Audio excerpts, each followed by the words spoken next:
बेलापूर येथील जनसंपर्क कार्यालयात आज विविध भागातून आलेल्या नागरिकांची भेट माजी आमदार संदीप नाईक यांनी घेतली।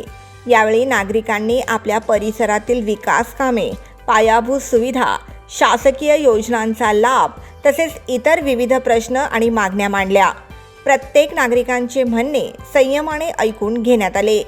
संबंधित विषयांवर आवश्यक माहिती घेत तातडीने पाठपुरावा करण्याच्या सूचना देण्यात आल्या।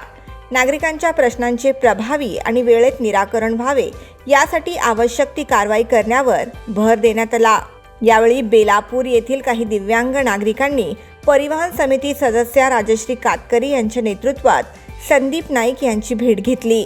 नवी मुंबई महानगरपालिकेमार्फत दिव्यांगांना बेलापूर सेक्टर 11 येथे उदरनिर्वाहासाठी स्टॉल्स देण्यात आले आहेत, परंतु त्या ठिकाणी त्यांना टॉयलेट आणि पिण्याच्या पाण्याची सोय नसल्याने स्टॉल्सपासून खूपच लांब जावे लागते। पावसाळ्यात त्यांना आणखी खूप त्रास सहन करावा लागतो, त्यामुळे त्यांना पाणी आणि शौचालयाची व्यवस्था करून द्यावी अशी मागणी त्यांच्या माध्यमातून करण्यात आली।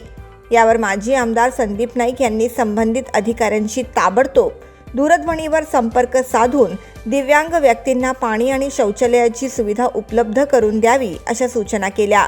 काही दिव्यांग व्यक्तींनी यावेळी आपल्या भावना व्यक्त केल्या। आम्हाला सेक्टर 11 मध्ये स्टॉल दिलेले आहेत, पण तिथे काही सुविधांचा अभाव आहे। पाण्याची सुविधा नाही, टॉयलेटचा प्रॉब्लेम आहे, पार्किंगचा प्रॉब्लेम आहे। साहेबांनी आम्हाला स्वतः येऊन भेटून गेले, त्यांनी पूर्वी आम्हाला हेल्प केली होती। आताही अपेक्षा आहेत म्हणून आम्ही इथं आलो आहोत। पुढे आम्हाला हेल्प काही होईल म्हणून अपेक्षा इथं आलो आहोत। आम्हाला महानगरपालिकेतून स्टॉल भेटलेले आहे, 15चे स्टॉल दिलेले गेले आहेत, पण तिकडे काही सुविधा नसल्याकारणाने आम्ही खूप वेळा या सरांकडे आलेलो आणि सरांनी आम्हाला खूप मदत केलेली आहे। पण आता सध्या अशी परिस्थिती अशी आहे की आम्हाला तिथे बाथरूम संडास नसल्याकारणाने तसंच पाण्याची सुविधा नसल्यामुळे व पावसात शेड नसल्याकारणाने तिकडे उदरनिर्वाहाचा खूप प्रॉब्लेम होत असल्याकारणाने आम्ही परत इकडे आलेलो आहोत। आमची अपेक्षा आहे की सर परत आम्हाला पर्सनली येऊन भेटले तर ते करतील अशी अपेक्षा आहे।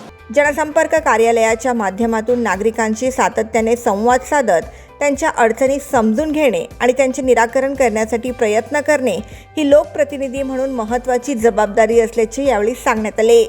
नागरिकांनीही आपल्या समस्या मांडण्यासाठी मोठ्या संख्येने उपस्थित राहून जनसंवाद उपक्रमाला उत्स्फूर्त प्रतिसाद दिला।